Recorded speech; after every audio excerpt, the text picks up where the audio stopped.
On this episode of Narcissist Apocalypse, we talk with an abuse survivor named Terra. And Terra was in a controlling relationship with a raging abuser. It's a story of alternative lifestyles, manipulation, demands, and jealousy.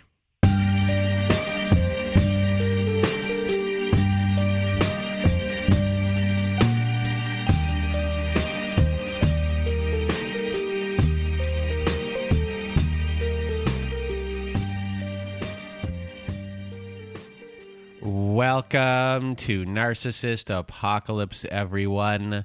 I am Brandon Chadwick, and with me today we have Terra. How are you? I'm great. How are you doing?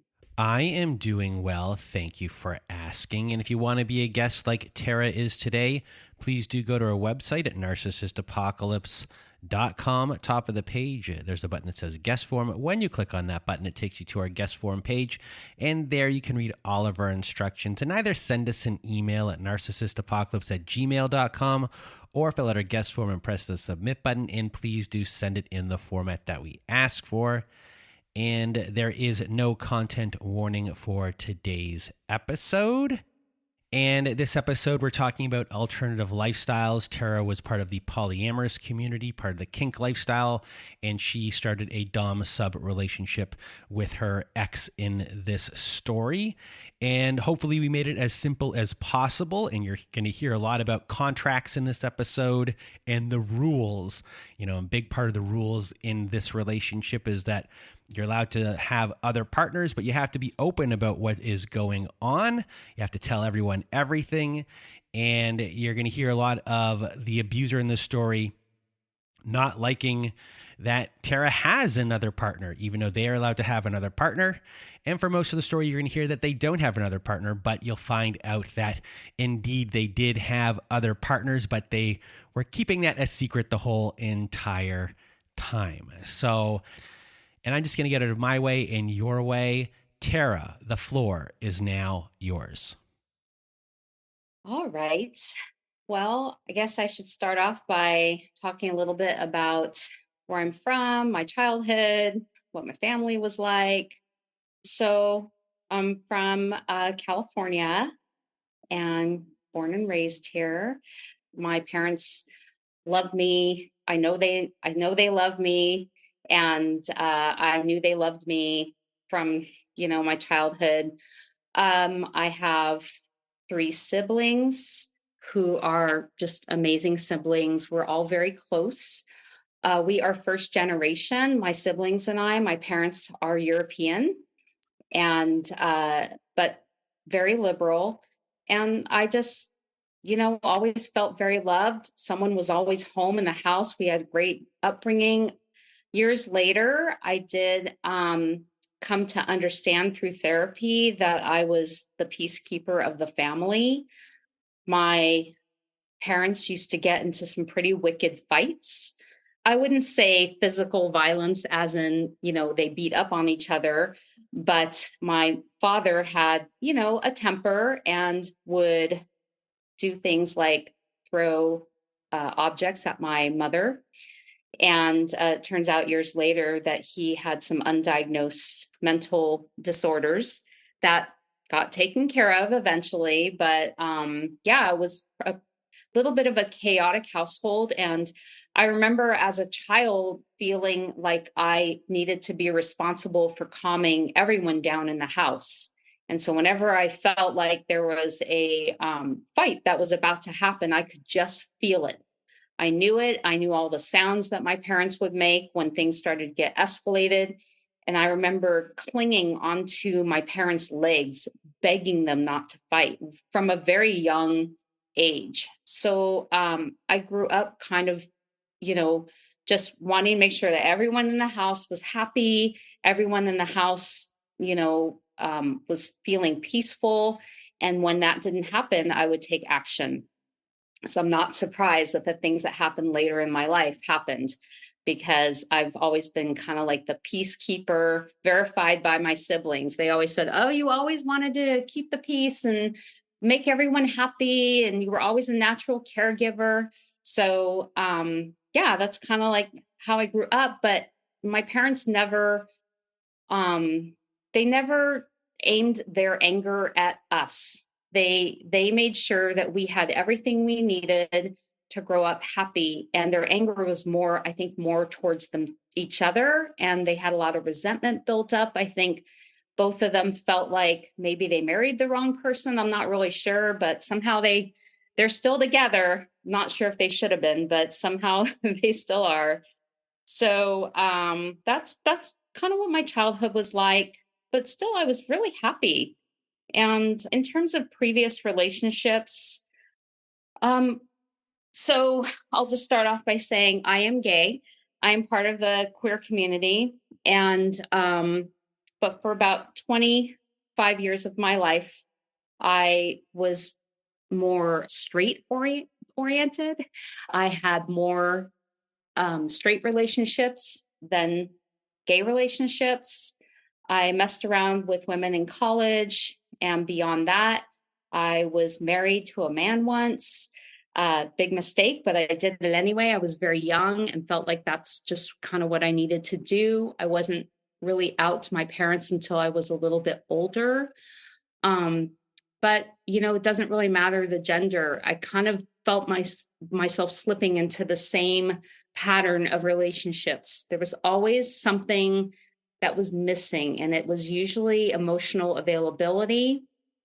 For some reason, I tended to really enjoy people who were not emotionally available for me. So if you don't have that emotional availability, to me, that's not, now that's not attractive. But back then, for some reason, I kind of liked chasing people. So fast forward to several long-term relationships. I had a few flings in between then, but for the most part, it was mostly long-term relationships. I came out, like I said, in my mid-20s as queer, kind of decided I really didn't want to have sex or be in relationships with men anymore. Came out to my parents. That's a whole other podcast. And my first gay relationship was with a woman who was actually physically abusive. For some reason, that ended rather quickly because I was like, I'm not going to allow anyone to slap me. That's just not going to be non-consensually. That's just not going to be okay. So I ended that. And of course, that did not end well. That person was really abusive towards the end too. And after we broke up was also very abusive. And then I kind of fell into this pattern of long-term relationships where, like I said, my ex-partners were not emotionally available as much as I would have wanted. They had, like I said, great attributes. I married a woman who, I still have a lot of respect for today. I just felt like she wasn't the one for me. But like I said, still respect her. She's a great woman. And the partner after my ex-wife, she knew I wanted to explore alternative lifestyles. So that would be kinky lifestyles. We were together for a long time, and we ended up moving in together. And I thought it was a great relationship, but it turns out that she was cheating on me and not telling me at all about it. And basically having this long-standing affair of almost the entire relationship without me knowing. And then when I found out, I lost so much trust in her. And then she tried to blame it on me and blamed me for her affair. So anyway, that was not a great breakup. That ended up being really damaging, but I just felt like, okay, I'm okay. I made enough money. I'm a healthcare practitioner. I'm a physician's assistant working, in an urgent care. And I had a great job, and I was able to get myself out of anything pretty much financially binding. So then comes my last ex. She is the one I'm going to focus on for this podcast. So before we get to the meeting of this person and everything about that, let's just first discuss the lifestyle, and just so it can be less confusing for everyone. So we're about to talk about first the polyamorous lifestyle relationships, as well eventually as the, what would you call it, like a dom sub relationship, which would have been new to you in this relationship. So I guess just explain first what these things entail and what are the proper rules around everything, because based upon our previous call, you had this written document about all of the rules, and that this document was then signed by both people in agreement to this is how your relationship works. Without that document there, it could have been, we didn't agree to this, you never said this, you never did that, you never. So I guess with everything that I've just thrown out there, tell us about your rules and the rules as far as like these relationships as a whole, how they're supposed to go.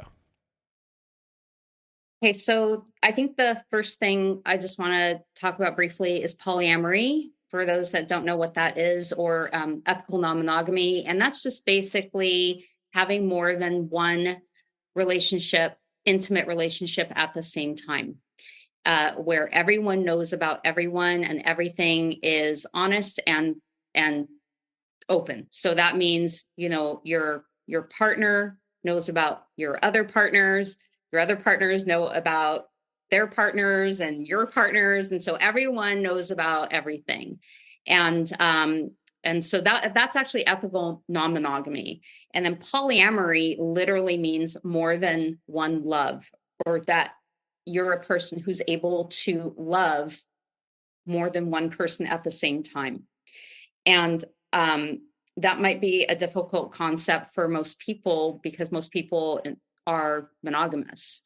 But that's the framework of polyamory, is loving more than one person at the same time. And in terms of the kink or BDSM lifestyle, BDSM stands for bondage, discipline, sadism, masochism, or you can just say kink. Kink does not always come with things like power dynamics or power exchanges. Kink can just be things like you enjoy, having a spanking when you're having a sexual encounter, or you can have something called a scene that sort of encapsulates, kinky things that are maybe of a sexual or sensual nature. And without ever having sex. So a lot of things are actually kind of separate in this lifestyle. And I ended up going into a kinky gay community that I really enjoyed. I had play partners. I had partners that I was having sex with. I had partners that I didn't have sex with and just played with. And I really liked it. And so that's kind of like what those lifestyles are. And in terms of the document that you're speaking of, it's not uncommon when people get together and have something called a power exchange or a power dynamic to have a written document that outlines the terms of the that dynamic.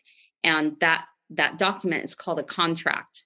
And the contract is between the people in the dynamic. It can be separate from the relationship between those people, but that document is supposed to be a living, breathing contract that is updated and looked at and dissected and changed according to the people in the dynamic and who have signed that contract. So this is just basically a set of rules that and set of boundaries that are agreed upon between, we'll just say two people in the dynamic. And so in my case, my contract was between myself and my ex partner, my dominant. And so I was the more submissive person, and my ex partner was the dominant. So before we get into the rules of that contract, let's just go with right now how your relationship began, and then we'll get to when that contract was signed and what was in it. So I met my ex through, I would say, an acquaintance. Wasn't really a friend, but an acquaintance in the lifestyle, in the kink lifestyle. I had just come out of my relationship with my last partner who cheated on me.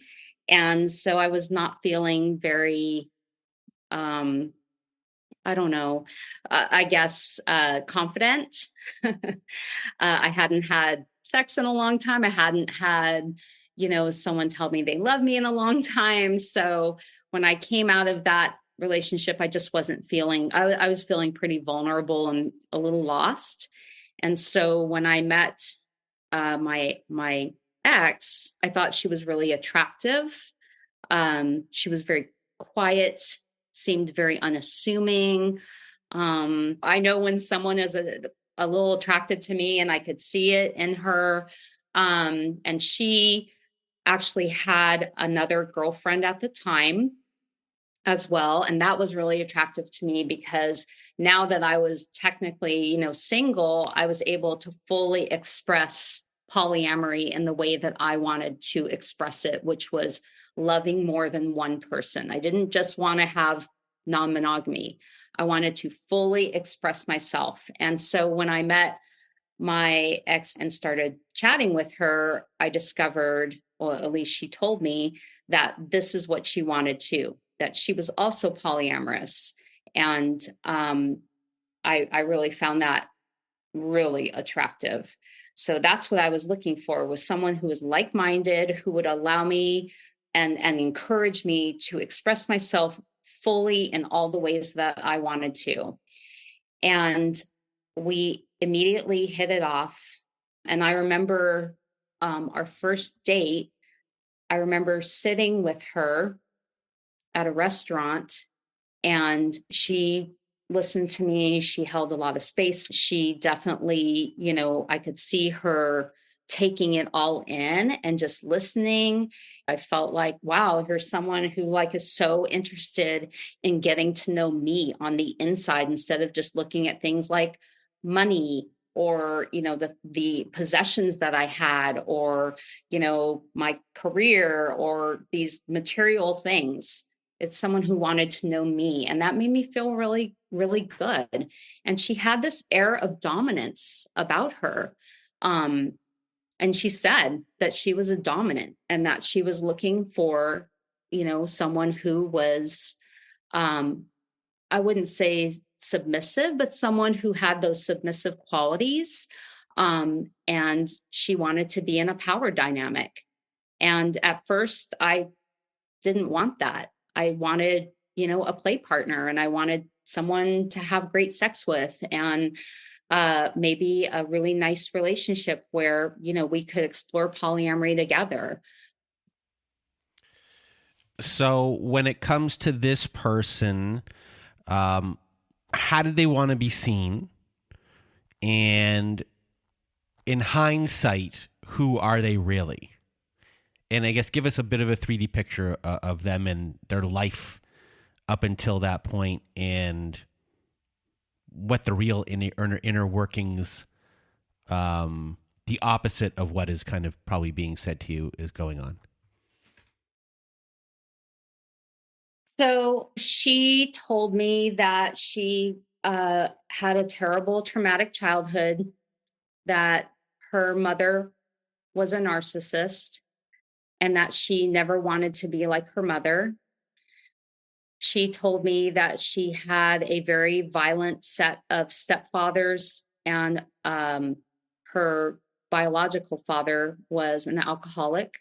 She told me that she was constantly neglected. She was locked in rooms. She was ridiculed and bullied by her parents, that her mother never really loved her, and that she has a very strained relationship with her entire family.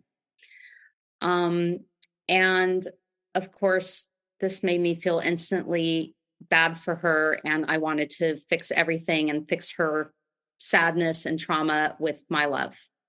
And, I didn't really have that kind of childhood trauma. I just, I told her what happened in my life, but that I really consider myself so lucky. I still have like an intact family. They still, we're all very close.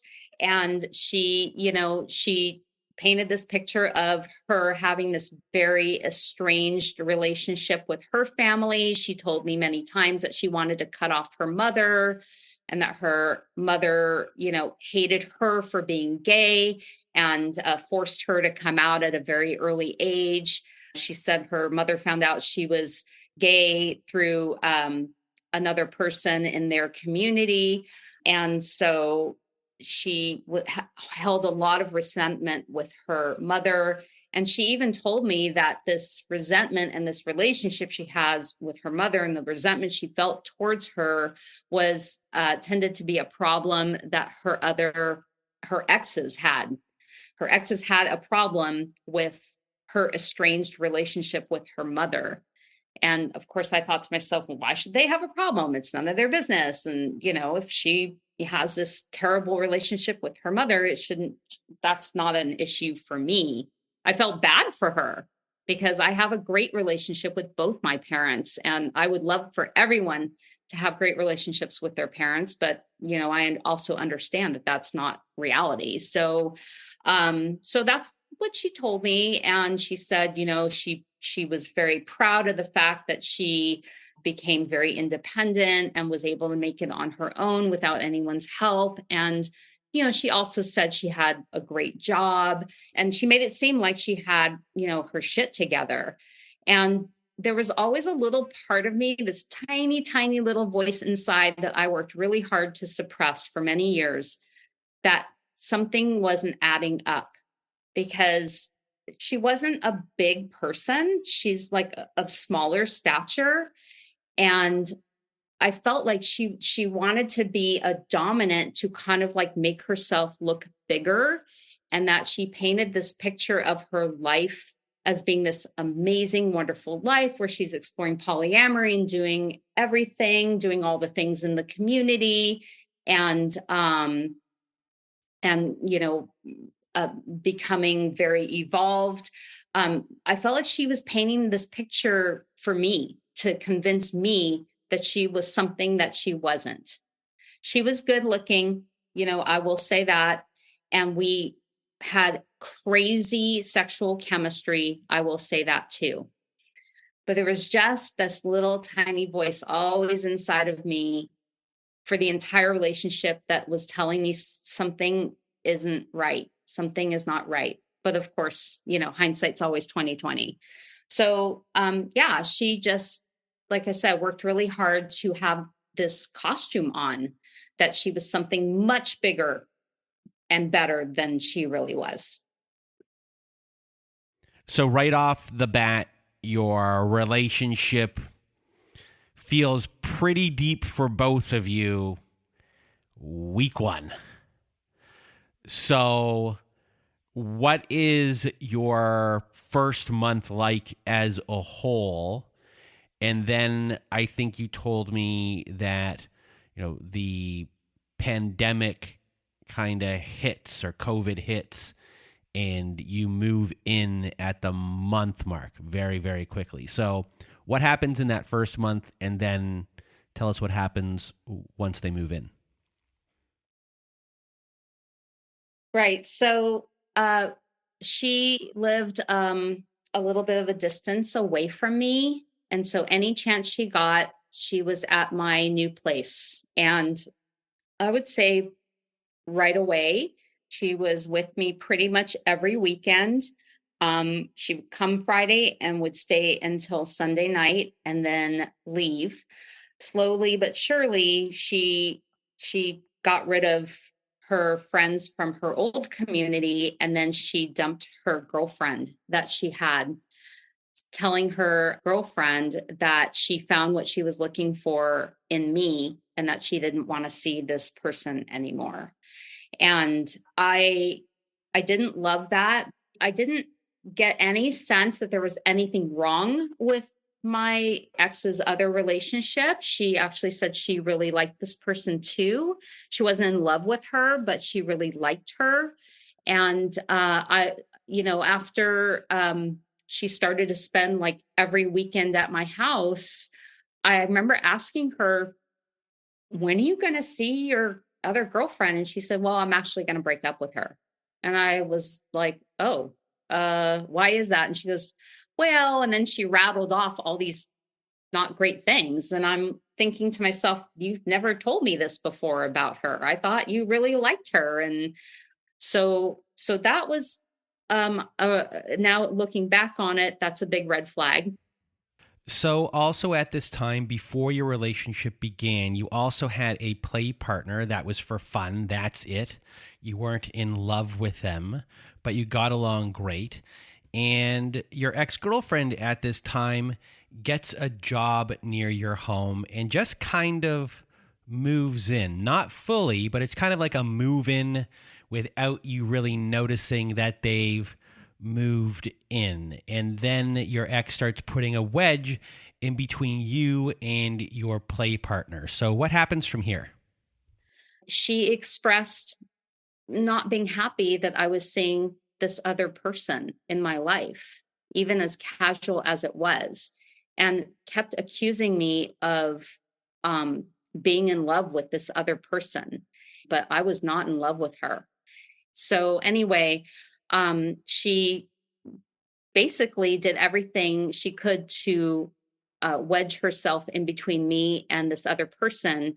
And of course, looking back on it now, I realized that that was her goal, was to get us to break up. And that's eventually what happened. So that happened about a year after we got together, is I just broke up with this other person. But I could see that this was just going to be a problem, a pervasive problem, that no matter how I tried to express my polyamory, that it was going to be a problem for my partner. And another red flag that I ignored, but I did ignore it because by then I was all in. I was absolutely all in. So fast forward to the pandemic, and my partner was about to lose her job. She had all kinds of excuses why she hated her job, but I felt like she was going to lose her job. And she was in an industry where a lot of people got fired from their jobs or laid off from the pandemic. And I knew it was coming. As a healthcare practitioner, we were on the front lines of knowing all the latest about the pandemic. So I helped her get a job at my urgent care. And she revealed to me that she had depression. She had clinical depression. And when we started having problems, that it was because I wasn't able to communicate properly.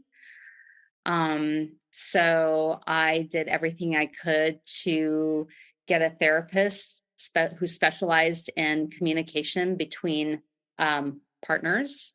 We had a couples therapist because I thought, well, this is clearly my fault.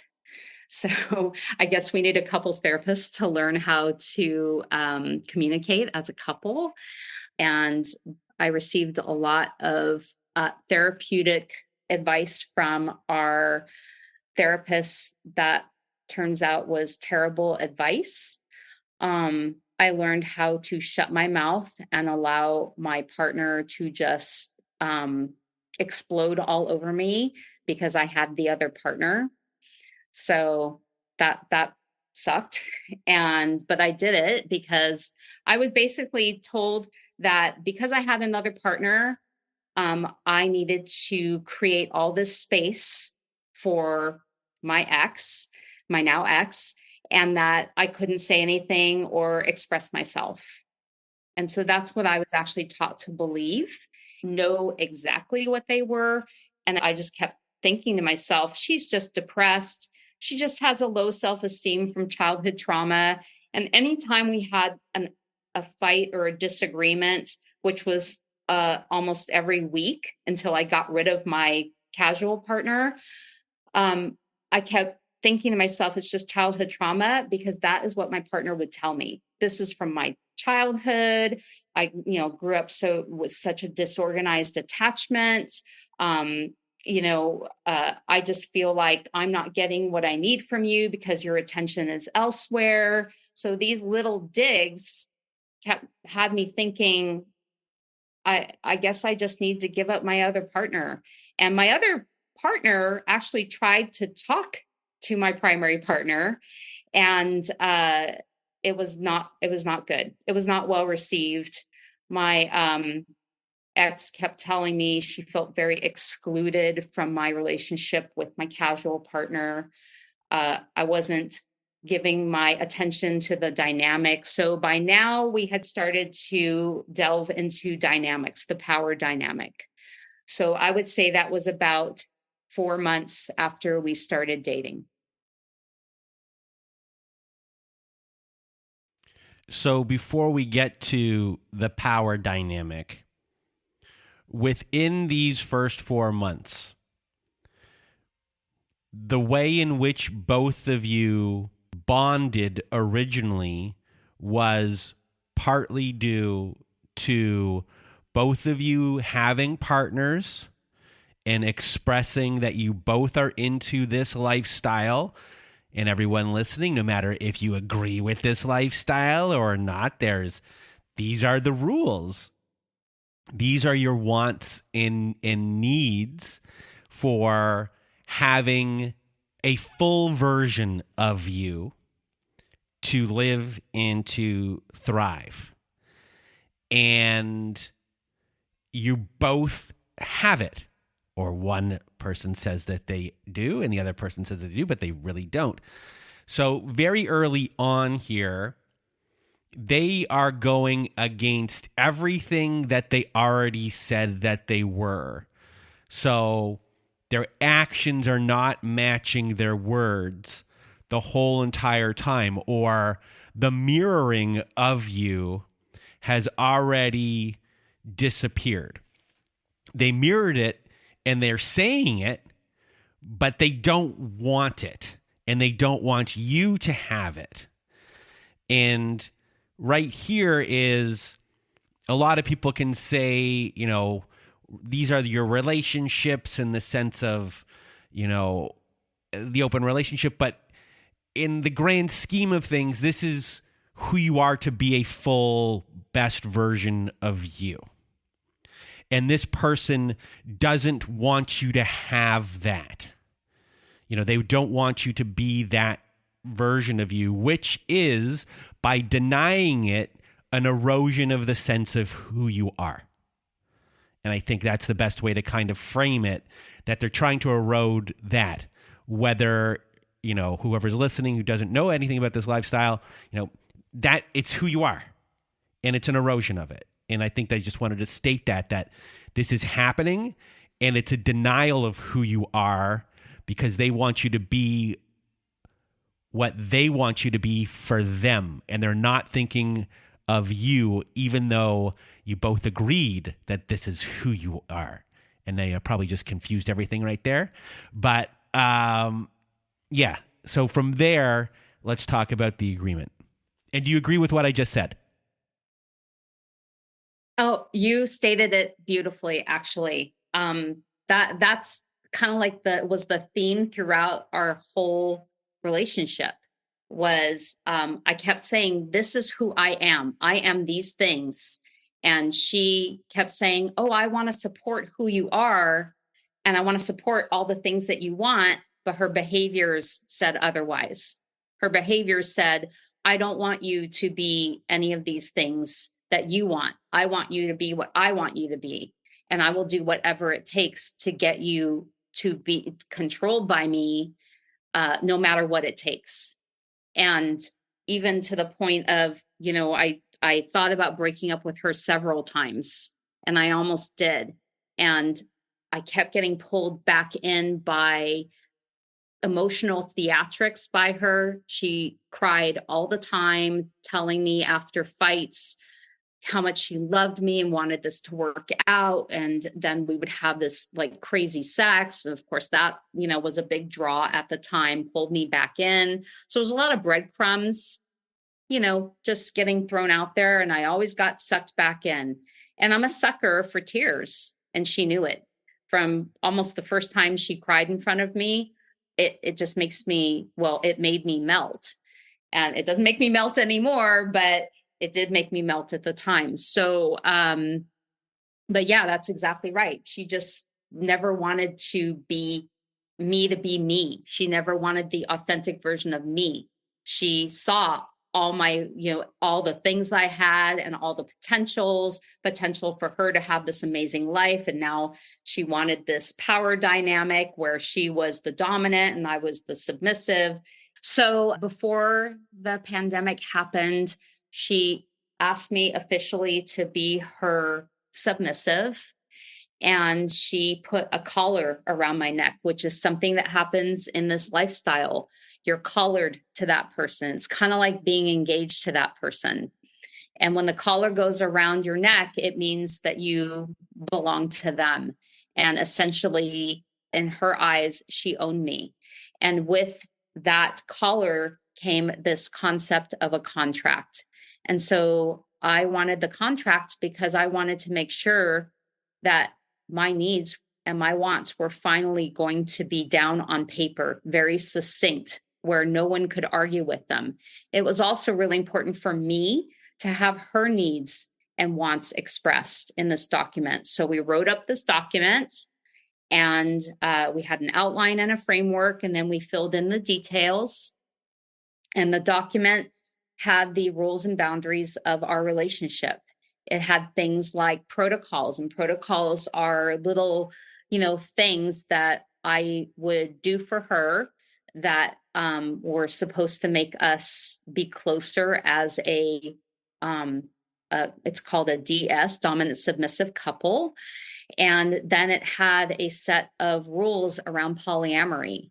And, it was anything from how we are allowed to express our other relationships. I was allowed to create and maintain other relationships as I saw them, and so was she. We had rules around when we would meet each other's other partners. We had rules on transparency of when we met people, if the relationship escalated. We had rules about being honest and open with our feelings towards other people. We had rules about how much time we could spend with our other partners and with each other. But it was always about prioritizing our own relationship. And our relationship was called a primary relationship. So it was more of a hierarchy. So ours was a primary relationship, and then everyone else would be like a secondary partner. It was pretty succinct. And this is supposed to be a contract that is renewable. And, it's not a legal document, right? So, no lawyer is sitting there going over this contract saying, okay, well, now you both legally have to sign it. No, this was just something, it was a set of rules and boundaries outlining all the terms of our relationship and the dynamic. So it did include the relationship, and it included the power dynamic. And it also included the things that I would do as a submissive to make it look like there was an uneven power dynamic between me and my ex. So one of the rules was that I had a curfew and I had to be home at a certain time nightly. Some of the other rules were if I went away on a trip, I had to be back to where I was to FaceTime her at a certain time of the evening, and I could not be late. There were rules around, I had to photograph certain parts of my body and send them to her at certain times. There were rules around communication. I had to call her honorific. Honorific is a term that we use like sir or ma'am or mistress. Those are honorifics. So I had to call her honorific. I had to be in service to her out in public. I had to bring her food. I had to bring her beverages if we were out. She would tell me what she wanted, and then I had to go get it without question. I couldn't really be away from her side at when we went to kink events more than like 2 minutes. And if I wanted to talk to someone else, I had to limit my time with those other people and get right back to her side. I had to ask her permission to do certain things and use very passive language. So I couldn't say, I am doing this thing with my friend. That's an example. I couldn't say that. I would have to say, I would like to do this thing with my friend. I will be out from this time and coming back home at this time. Are you okay with this? So that's where the permission came in. So that's how it ranged from how I spoke and what I said to a lot of time constraints and time control, and ranging from, the way that I addressed her to things that I did for her. And I ended up basically being her slave. That wasn't in the contract, but that's how it ended up. Definitely the bulk of our relationship ended up with me pretty much being her slave. And when it comes to the initial part of signing this, we stated that you wanted to make her happy. So were you happy to do this? I would say for the most part, I was, because, in my head, and this is kind of how I am at a baseline, when I love someone, I want to do really nice things for them. I want to do things to make my partner happy. It's just who I am. And part of my happiness is making my partner happy and people that I love happy. And so I would say, for people who are listening, like thinking, why did you get into this dynamic? It was so insidious the way that it was done. I was clear about what she wanted, but I felt like, okay, well, this is just part of the relationship. And this is the dynamics, the part of the relationship. But to me, I was prioritizing the relationship by entering into this dynamic. And then I found out later that all she wanted was the dynamic and all the great things that come with a dynamic, and didn't really care about the relationship or the people in she didn't care about me as a relationship partner. She cared about what she could get being the dominant in this dynamic. So just to clarify for everyone who might be confused, when one is a dom also wants to take care of their sub. They care about the sub. In fact, the dom is the one that's supposed to be taking care of the sub's needs. And it's not supposed to be about control. They want the sub to be happy. And that's not is what's going on here. What's happening here is the dom is making the sub do all of the things for them, or wanting them to do all of the things for them. And that is not what these relationships of the dom sub are supposed to be. And this is all about control, with two, or at least one inexperienced person, who is Terra, and one person who may be inexperienced at doing this, but is also all about control. So now with that out of the way, let's fast forward to the post-pandemic. Things are opening up again, and you had met someone.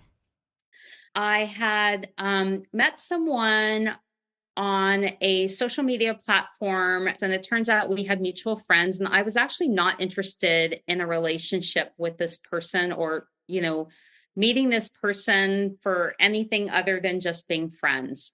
So I started chatting with this person. They were really, really nice. Like I said, we had mutual friends.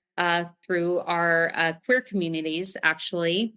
And when I went to see my mom and my sister, um, I asked if this person wanted to meet up just for lunch. And she said yes. And so we met, and I instantly liked her.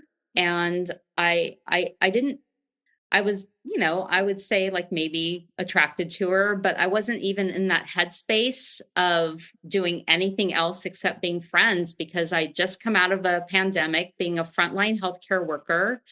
And I just kind of like wanted some space in my life. I didn't want to start dating anyone else. I wanted to try to attend to the relationship that I had. And because I know that was it was just a very difficult time for the world collectively. So at that time, my mom was diagnosed with a rare disease. And I just absolutely was not in a good headspace about it. So I would make frequent trips to see my mother to help her with some of her treatments. And every time I went, I would go and have lunch with this other person that I had met. And probably about 3 or 4 times after going up to see my mom and meeting with this other person, I started to, think, wow, this other person's actually amazing. And I just kind of had a better headspace about my mother. She seemed to be getting better. So I opened myself up to the possibility of wanting to be with this other person. So I remember driving back to my family's house and calling my partner and telling her, what I decided I wanted to do. And there was about 5 minutes of silence. And then that was followed up by a complete explosion of devaluing language, and that she was unhappy in this relationship. And I was extremely taken aback by that. I was very surprised. I thought to myself, wait a minute, did I miss something? Have I just missed like the last 2 years? I thought we were great. And so I said, well, please explain this to me, because this is the first time you've told me this.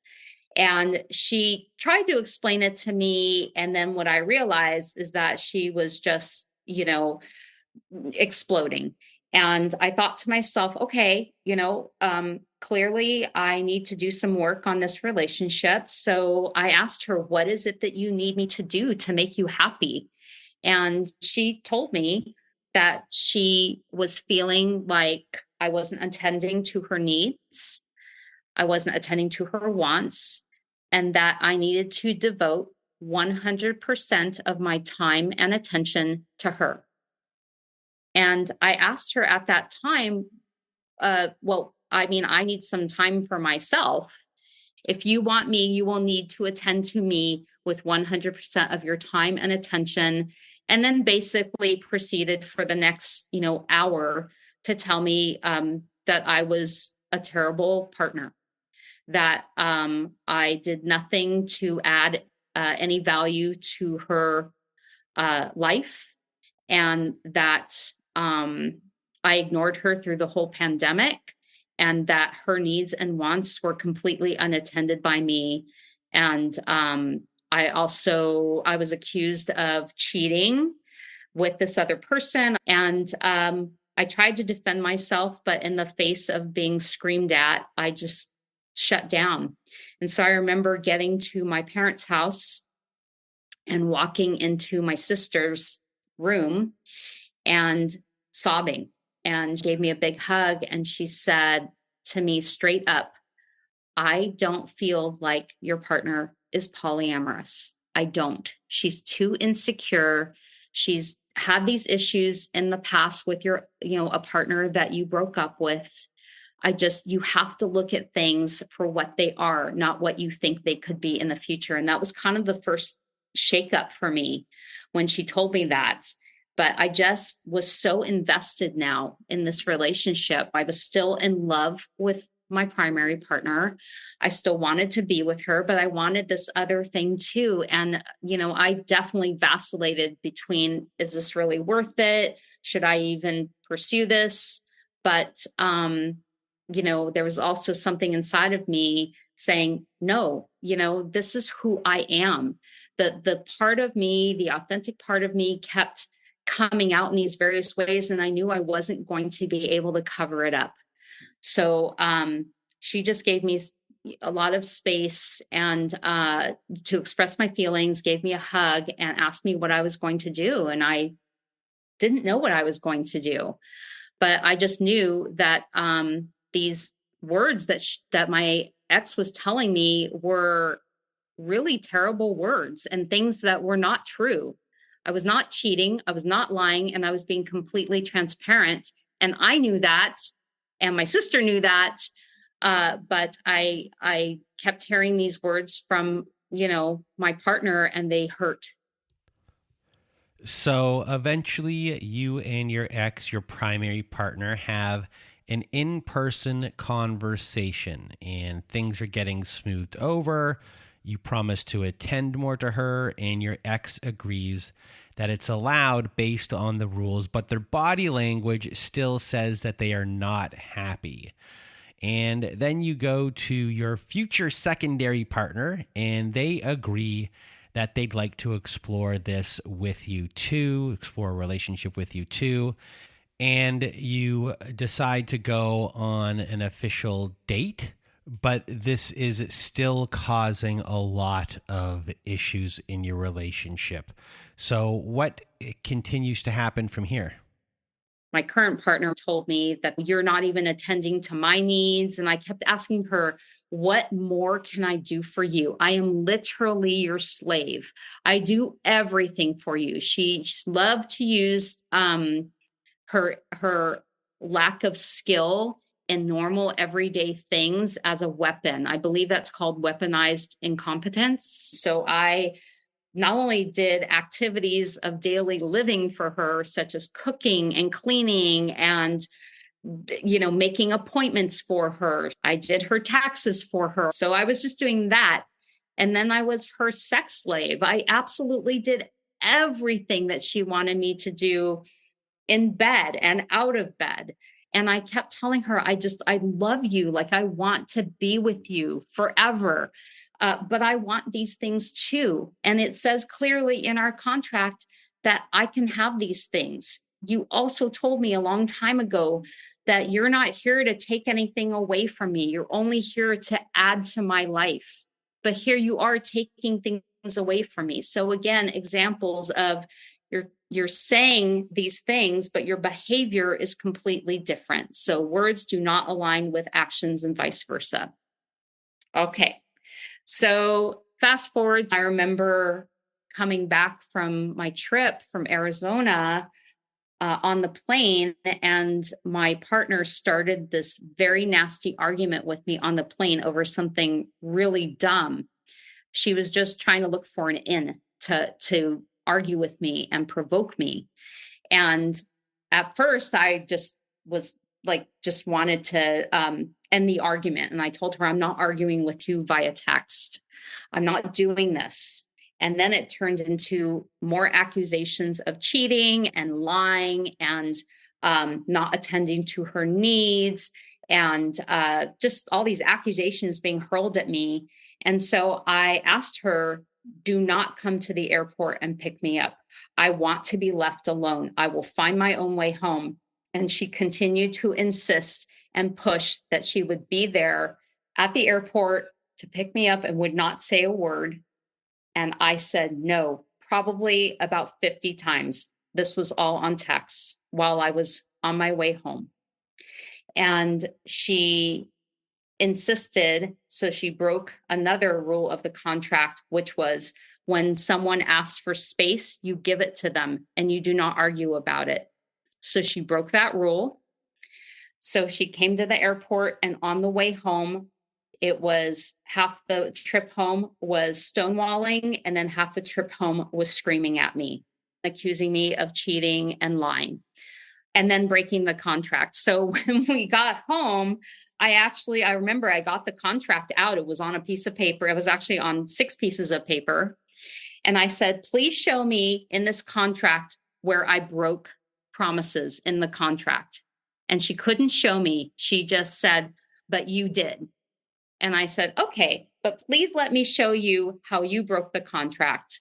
And when I showed her the clause about space, how we ask each other for space, and if we ask each other, we do not argue.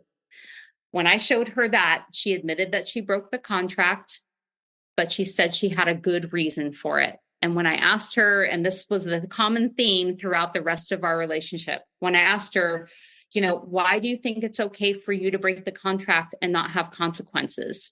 She kept saying, because I'm the dominant. That is what she would say. And that would end the conversation. I didn't know that she had no idea what she was doing. She had no idea. This was also her first dynamic, and this was my first dynamic. Afterwards, when I started to deconstruct things, I did ask people in the community who were very experienced in contracts and dynamics. And they said, what was happening in your relationship was all about control. And when I described my experience, they said, that's abuse. And I really didn't see it at the time. And of course, looking back now, I see all of it. But, at the time, I just thought, well, this is just how it is, because I had no experience. I had no relativity. So I thought, well, we're just making things up as we go along. And I've always heard, you can make your dynamic any way you want to. And so I thought that's what we were doing. But, people in the community, this is someone who is not really even dominant. This is someone who's interested in control, because a dominant will actually, ask the submissive or someone like that, how do you want this dynamic to be? What are the things that I can do to assure that you are getting your needs met? And because, submission is it's a gift. It's something that you give willingly to a dominant, and the dominant is supposed to hold the container for both of those people and have the strength to hold the container for both of those people. I thought that the thought of giving my submission to someone was kind of appealing at the time I agreed to it, because I'm in charge of so much. I have so much responsibility in my day-to-day life at work and at home. I didn't want to have to be in charge all the time. So the thought of someone holding me in that space and, doing beautiful things for me and making me feel protected was really appealing to me. But what I was getting was the complete opposite. It actually, from the outside looking in, it appeared that I was the dominant, because I was doing everything for my partner, absolutely everything, from, like I said, the cooking, the finances. I paid for pretty much everything. We'll get into that later, because I also found out that she was heavily in debt, and then, admitted to it much later than I thought she should have. But I was doing absolutely everything, and I was holding the container for both of us. And that's not the way it should have been. And that's what I was told. And that's what I know now. So eventually things cool down, and even though your primary partner says they are okay with everything again, they really aren't deep down, and you still continue to explore with your new partner, your secondary partner. So take us from here. So I started to see my other partner, every 3 months. And when I would go and see my parents, I was restricted to every 3 months, because my primary partner would accuse me of only going to Arizona to see my my other partner instead of going to be with my mom. So I got accused of that multiple times. It was heartbreaking to hear that. She would say things like, does your mother know you come up there just to fuck your other partner? And that hurt. And so I just felt like I couldn't ask for anything more. I was restricted in the text messaging, the amount of time that I could be on the phone with my other partner. I wasn't allowed to talk to my other partner at home, in my own home. I wasn't actually allowed to receive text messages from her either. So, I would have text message exchanges with my other partner when I was at work, which was hard because I was working and very busy. But I did my best. I tried to FaceTime when I could. I was always very honest and transparent about when I spoke with my other partner, but it didn't feel safe because when I would say, I just, had a phone conversation or FaceTime conversation with my other partner, my primary partner would get very angry and explode and rage. So my new partner, didn't know exactly what was going on. And because I was told by my primary partner to not say anything about what was happening, I didn't say anything, but my new partner just kept saying, are you okay? She would see me on the phone, on FaceTime, being very sad. And finally, I just felt like I couldn't hide it anymore. So I started telling her a little bit about what was happening, just a little bit. And immediately, right away, she said, this isn't good. This is not good. I can see that there are big problems here. What can I do?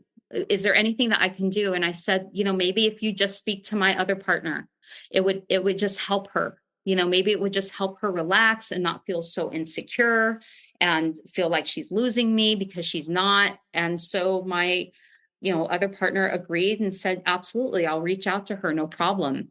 And so she reached out by messaging, and my primary partner reached back and said, I know who you are, and but never pursued a phone call. And my new partner said, I'm happy to talk to her on the phone. And I said to my primary partner, hey, she wants to talk to you on the phone. Maybe you can have a conversation. And my primary partner finally agreed to speak to my newer partner. So I facilitated the conversation by providing phone numbers, and they spoke to each other. And at first it seemed fine. And then my primary partner said, I want to speak to her again because there's just some things that I need to clear up. And so, my other newer partners said, okay, yeah, I'll speak to her again. And so they had a second conversation. And at that point, my newer partner told me about the conversation and said it started to feel very accusatory and very unsafe for her. And she said, I did not like the tone. I didn't like what she said. She was basically accusing me of being a homewrecker. And I was mortified that was what was happening in that conversation. But I just thought, okay, these are just, this is just the growing pains of a polyamorous lifestyle. And, we're just going to carry on. And then the fights just continued to escalate. I just kept being accused of lying and cheating. And even though my ex had no evidence of this is what I kept getting accused of. I remember a text message she sent to me and said, do you know what the term gaslighting is? And I remember sending a text back to her saying, of course I do. And I sent her an article on it. I said, this is what it is. I said, it's basically, one person trying to change another person's version of their own reality. And I said, are you sending me this text because you're accusing me of gaslighting you? And she said, no, I just want to know what it is. And so I came to learn that whenever she accused me of something, it was actually a projection of what she was actually doing to me. And so I remember in that conversation, telling her that gaslighting is not an accidental thing, that gaslighting is done on purpose and it is an abusive tactic. And that's the first time I brought up the word abuse. And so immediately after that conversation, I remember coming home that night and knowing that I was going to catch shit for that. And so I remember coming into the house and she was already home and there was complete stony silence. And I remember her staring daggers at me. And I looked at her and I said, "You're not going to talk to me, are you?" And she said, "I can't believe you just said abuse and you called me abusive." And I said, "Look at your text messages. I did not say that you were abusive. I said that gaslighting is an abusive tactic." And then I came to realize what was really happening, that she was gaslighting me. But I always had the text messages to go back to. And I'm glad that we had a huge text message thread, because I asked her to go back to those text messages and read them again. But she always spun it in a way that made her look like I was doing the thing to her, even though the evidence was right there. It was starting to make me feel like I was crazy. And then I needed to start recording our conversations because, again, she would spin it in a way that made her look like the victim and me look like I was forgetting things or I was forgetting what she was saying. Then she would accuse me of having a terrible memory. And I remember thinking to myself, I do not have a terrible memory. I have a good memory. Maybe I don't remember little things because I'm so, busy all the time, but my memory is fine. And so whenever she said, "You have a terrible memory," that's not what I said. I always said, "Go back to the text messages and take a look." But she kept saying to me, "You just have a terrible memory." And the text messages don't mean anything. Okay. So moving forward. Now she's been at her job for about 2 years. And she is starting to escalate. She would do things like wake me up in the middle of the night at 2:00 in the morning when I had to get up very early to go to work, and actually lay over me and scream in my face for an hour about how angry she was, how unhappy she was, about how she felt like I was not meeting her needs, how pissed off she was that someone else has entered my life and that she was still not getting her needs met. And I remember just laying there kind of like shocked that she was laying over me, screaming in my face like this. I felt scared that if I said anything, that she would explode. I felt threatened. I was very scared of her. She was just so volatile. It came to a point where, my garage would open. And when I saw her car pull into my driveway, I didn't know what was going to walk through the door. I continued to feel like I needed to walk on eggshells and be very careful about what I said around her, because everything turned into a fight. And I felt like I was losing myself. I didn't know who I was anymore, because even though I'm a peaceful person, I'm also a strong person. And I felt like weakened around her. I felt like I couldn't be myself. I didn't have a voice. And I kept hearing her in my ear saying, this is part of the dynamic, that you have to give up your power to me in order to be in a power exchange dynamic. And she threatened the relationship constantly by saying, if there is no dynamic, there is no relationship. And I didn't want to lose her. So I kept agreeing to the dynamic, even though I knew that this dynamic was killing me. So I was going away to see my mother again. And then I decided with my newer partner that I wanted to have an overnight with her. And I knew that this was still within the boundaries of my contract. So I asked her for an overnight with my new partner. And of course, she exploded. And it took a few weeks of explosions and stonewalling to get her to calm down to it and agree to it. But she was very angry about it. And the smoldering anger was pervasive throughout the rest of our relationship. So I remember the first time I actually broke up with her. We were doing some errands on a Wednesday that we were both off. And she was stonewalling me this time. She was just ignoring everything I was saying as we were driving around. And then I dropped her off at the house and said, I need to go and do a couple things for myself, and I'm going to be back in a couple hours. And while I was gone doing my errands, she must have text messaged me about 50 times. Where are you? You need to come back home. I don't understand what's taking so long. And I just, I started to respond to her text messages, and then I'd had enough. And I said, that's it. I'm done. I'm done. So I came home, and she was sitting on my couch, and she had been sobbing, something that she used all the time to get me to comply. But this time it didn't work. And I looked at her and I said, I am 2 seconds away from breaking up with you.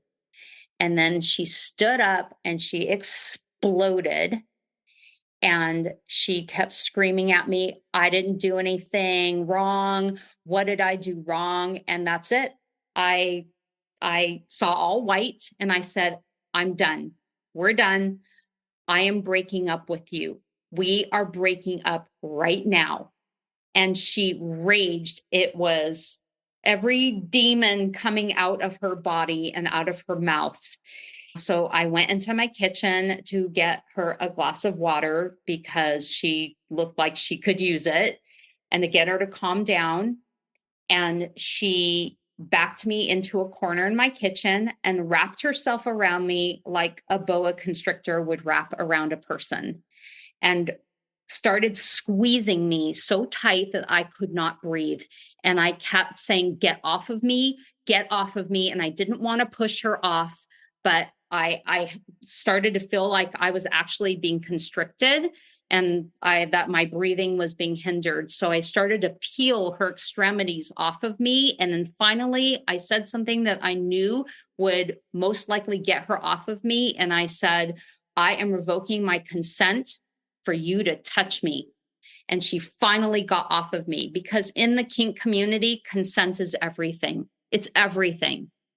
So she finally got off of me, and I just went into another room. I said, you need to get away from me. I need space from you. Get out of my face. Get out of my face. So I went into my bathroom and I was panicking and I was sobbing, and she did not follow me in there. She came out and sat on my couch. After about 20 minutes, I came back out on the couch. And she said, I'm sorry. I'm so sorry. I didn't mean to do that. And I said, you scared me. You scared me. That can never happen again. And she said, please, don't break up with me. Please, I'll change. We'll go to therapy. And I said, we're already in therapy. We're already in therapy. You've had your own therapist for a year now. So we're in couples therapy. You're in therapy. I'm in therapy. This is not working. And so she just somehow convinced me to give her another chance. And of course, I felt so bad for her. So I just said, okay, I'm going to give you another chance, but I need some space from you, and I need you to leave me alone for a few weeks. I need you to move out of this house and leave me alone. So she ended up moving out into a friend's room. So she moved there for a few weeks. And in the meantime, I had some space to think. I went and saw my other partner. And by now, my other partner had realized the full damage of what was happening in my relationship. And I revealed pretty much everything to her. And I did that because I don't feel it's very fair to hide things from someone when everyone has to consent to it. So she knew what was happening. She knew that I was in trouble. She knew that this was abuse. And we talked about it. And then now I'm realizing at this point that this is an abusive relationship. And I had said that to my primary, and she actually agreed with it and said, this is emotional abuse. And so I thought, okay, great. Maybe she'll get her shit together. Maybe she'll get her act together. So after a few weeks, I let her back into the house. And that's when things got really crazy. So things are about to get a little bit crazier. And within this time, we won't go into the details, but you did find out that your ex had actually been communicating with other women and had been involved in sexual activity with them, and they haven't been telling you at all. So they were actually not adhering to the polyamory rules in the agreement, but you don't say anything because you are afraid of her reaction. Because as you told me through your email, she has destroyed your property before. She's slammed doors and done little things like damage your car as well. So, you're not going to say anything here because you are afraid of the reaction. So as you two are settling back into living with each other, eventually things are kind of just carrying on as they were before. Her mood is not changing. So what happens from here? My ex was very volatile with her moods. She was mostly in a panic and had terrible anxiety all the time. She was rages and depression and stonewalling. But at this point, I knew this was towards the end. And so it all came to a head one night. I had told her I want to see my other partner more. And that turned into another rage fest.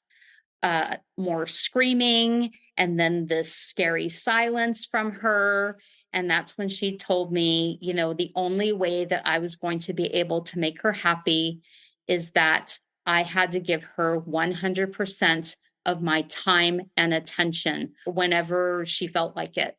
If she wanted it, that's what I had to do. And I basically had to give up everything else to give this to her if I wanted to stay in this relationship.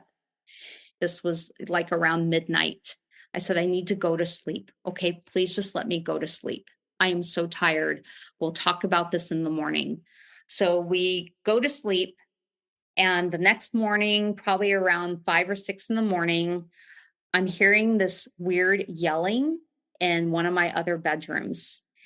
And I wake up and I walk into the bedroom, and she is standing in the middle of the bedroom naked, and she's screaming about someone coming into our life and ruining it and wedging themselves in between me and her. And she's screaming this over and over again. And I just walk into that bedroom and I'm like, what are you doing?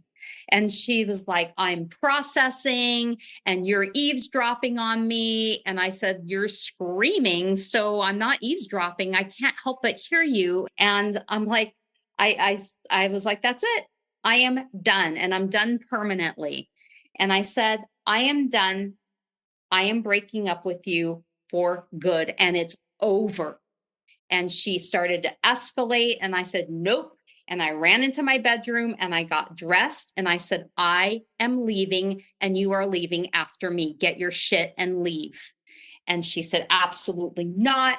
And you're not leaving. And I said, yes, I am. So now I'm dressed. It's 6 o'clock in the morning. I'm exhausted. And so I tried to leave my house and she blocked me from leaving. And I went to every entrance of my house. I only have 4 entrances and exits. And every exit I went to, she blocked me. She put her body in between me and the exit, and I could not leave. And this went on for about 15 minutes. And now I'm sobbing, and now I'm scared. And I'm like, get out of my face, get out of my way. I'm done. And she's like, no, you can't leave. I'm not going to let you leave. You can't do this to me. And I'm like, I'm doing it. And then finally in my head, I said, I have to say something to get her out of my face. So finally, I thought of an excuse. I said, I'm going to go to the grocery store because we have no food in this house. Okay. It'll give me some space to just think about everything, and I will be back. And so she finally let me go. But at this point, she was acting like an insane lunatic. And I just thought to myself, I just need to get out. I just need to get out of this house, and I'll figure it out when I get down the street. So I called my therapist. My therapist called me back, and she said, your main goal today is to get her out of your house safely. Okay. Everyone needs to be safe. So she helped me get my ex out of the house. And this is what happened. She said, you need to go to the police station and get a non-emergency number and tell them what happened, and have them come to the house to help you get her out of your house. She said, do you know where your deed is? I said, yes. She said, okay. So you need to show them the deed if there's any question about whose house it is. So I went to the police station. They told me what to do. I called one of my friends that lives down the street to be with me. In the meantime, while I was waiting for the police, which took about 4 hours, about 50 emails came in through my email from my ex, ranging from, I hate you, you're a horrible person, fuck you, from I love you, I don't want this to be the end, please forgive me, I know I fucked up, to you're plotting to make me want to kill myself, I know that this was your plan the whole time, and ranging from I never did anything wrong, and then a flat out refusal to leave my home.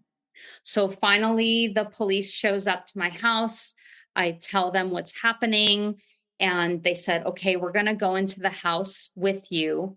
But we think it's wise that you leave the house. Just grab a suitcase, get some things, and just get out of your house in the meantime, to give her some time to get out of your house.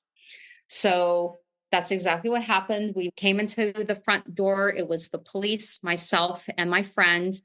I got a suitcase. I put in everything that I could find, my toiletries, clothing, whatever. And I could hear my now ex screaming in another room on the phone, screaming and crying. I didn't know who she was talking to, but I found out later that she was talking to our couples therapist, who I'd contacted to please call my ex to try to just calm her down. I went into my bedroom. I start piling everything into a suitcase, and my ex comes running into the bedroom, past the police, past my friend, screaming in my face, I hate you. You never loved me. You never cared about me. So the police actually came into my bedroom and pulled her out of my face so that I could get my stuff and leave. So I'm leaving my house. I'm sobbing. My friend has witnessed this whole thing. The police took me outside. They made sure I was safe. They said, do you want to press charges? Because what she did is actually considered false imprisonment. And I said, no, I don't. I said, I just want her out of my house and I want her out of my life. And so they said, okay, well, just in case you do, we're going to write this up and give you an incident number so that you have, record of it. So anyway, I go to my friend's house. She keeps me there. She's, said, I just want you to be safe. And then our couples therapist calls me and said, okay, your ex has now left the house. She went to her friend's house, and I think you're going to be okay. She's not in danger. You're not in danger. So I said, okay. I felt better. And then I came back to my house, cleaned it up, changed every access I had. My friend came with me. We changed all the locks. I had a locksmith come that night, reprogram all my locks. I changed all the access codes, everything, so that I knew that she could not get back into my house. So after my ex left my home, I went no contact with her. I cut her off on pretty much every medium, phone, social media, pretty much everything except email. And I don't know why I didn't think about it, but I just didn't. And so on the advice of my family, I finally decided to cut her off on the email. And but before I did, I probably received about 10 emails from her apologizing, saying she was sorry for everything. She knew she fucked up. She knew she ruined everything. I've changed this. I've changed. I want to apologize. I want to take accountability for everything.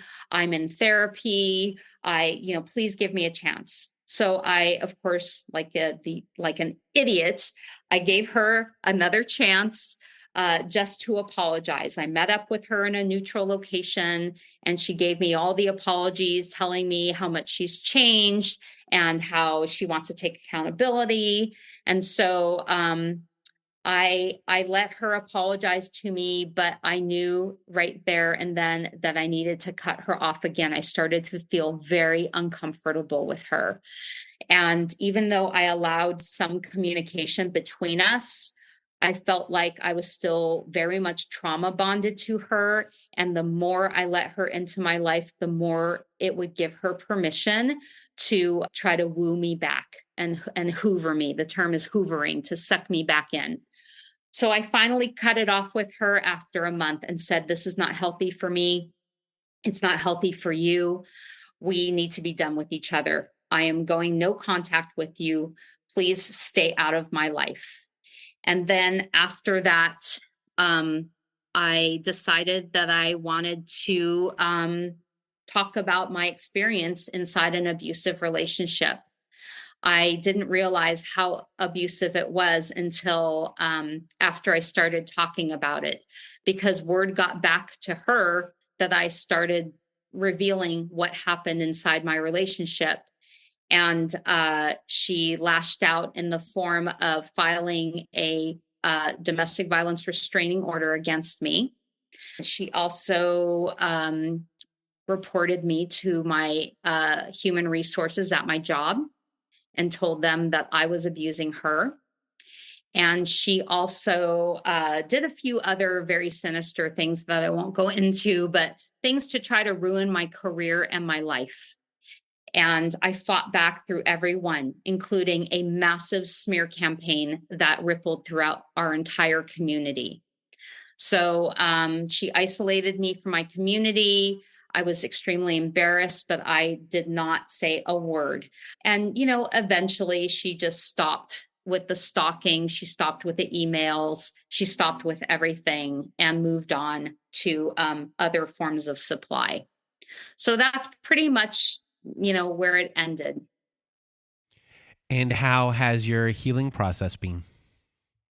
Well, I'm not going to lie and say it's been great. It actually has really sucked. I didn't realize the gravity of what she had done to me and the gravity of my experience. I had to go into trauma therapy for about 5 months, and just to reduce the amount of panic attacks I kept having.